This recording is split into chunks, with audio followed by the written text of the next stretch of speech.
السلام عليكم، ان شاء الله تكونوا كامل ملاح. مرحبا بكم في ماشين، مرحبا بكم في قناتكم سي ام تي في. اليوم ان شاء الله جبت لكم بطاطا طيف الكوشه تاع ثمثم في هذه السخانه، طريه من داخل ومقرمشه من برا.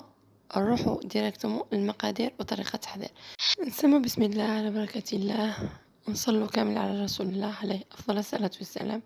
في طنجرة عندي ندير فيها كمية تاع ما، ونجيب البطاطا نقطعها كيما راها موضح في الفيديو، كيما لي فريت تجي شويه غليظه، ونملحوها ونحطوها على النار. نحسبوا لها ملي تهز الغليه، نحسبوا لها دقيقه ونطفوا عليها النار.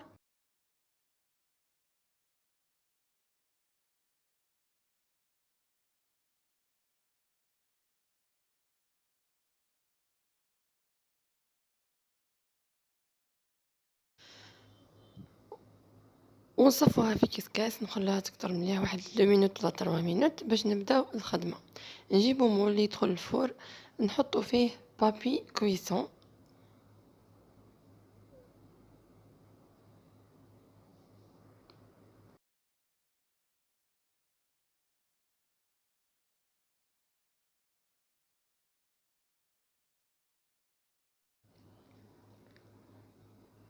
ونجيبو البطاطا تاعنا نفرغوها عليه كيما راه موضح في الفيديو، ونسيك وشغل نبعدوها على بعضها، كل حبه نحطوها وحدها ما نحطوهاش فوق بعضها. نجيبو مغرفه كبيره زبده نفرغوا عليها هي سخونه باش تذوب معنا هذيك الزبده، نخلوهاش حتى تبرد. ونجيبو لي زيبيس، عندي هنايا فلفل احمر، فلفل عكري،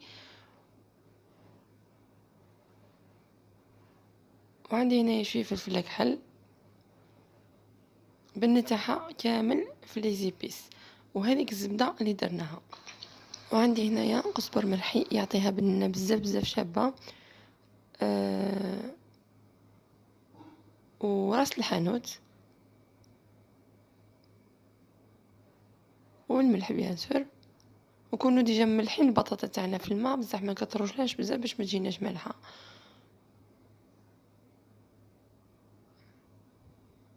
وشويه زنجبيل ونخلطوا البطاطا تاعنا، زنجبيل مطحون، ونخلطوا البطاطا تاعنا مليح كيما راكم تشوفوا.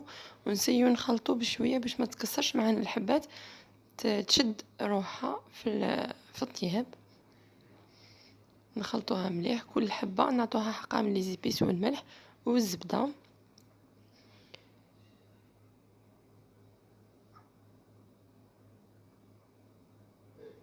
ونستفوها كيما هكا، ونكونوا ديجا مشعلين الفور تاعنا. ندخلوها للفور، ندخلوها من تحت. اللي عنده كوشه تاعو تشعل او ميم طون الفوق والتحت يشعلها او ميم طون، تما ما تشدش الوقت بزاف. واذا ما كاش ديروها من تحت، وكي تشوفوها يبست وشربت هذيك لاصوص، تزيدوا شعلوا لها من فوق تتحمر لكم. هنا اني خرجتها من الكوشه، شوفوا كيفاش خرجت ما شاء الله، خرجت طريه من داخل ومقرمشه من برا، خرجت كروستيون بجي بزاف بنينه. جربوها مش راح تندموا. ما تنساوش تخلوا لي لايك لا فيديو تشجعوني، وكومونتير شباب. الى فيديو واحد اخر ان شاء الله. سلام.